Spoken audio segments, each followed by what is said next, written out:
രാവണന്റെ ഭാര്യ മണ്ഡോദരി ആരാണെന്നറിയാമോ?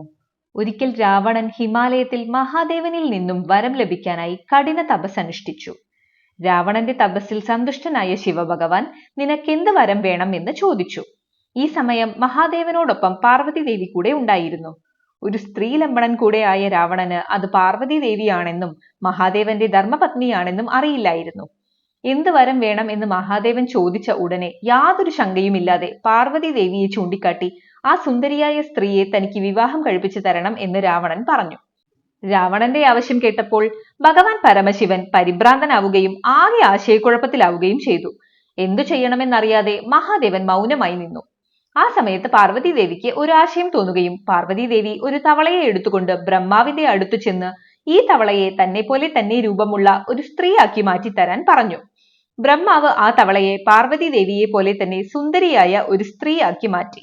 പിന്നീട് പാർവതി ദേവിക്ക് പകരം ആ സ്ത്രീയെ രാവണന് നൽകുകയും രാവണൻ ആ സ്ത്രീയെ ലങ്കയിൽ കൊണ്ടുപോയി വിവാഹം കഴിക്കുകയും ചെയ്തു. മണ്ഡൂക എന്ന് വെച്ചാൽ സംസ്കൃതത്തിൽ തവള എന്നാണ് അർത്ഥം. അങ്ങനെയാണ് രാവണ പത്നിക്ക് മണ്ഡോദരി എന്നു പേര് ലഭിച്ചത്.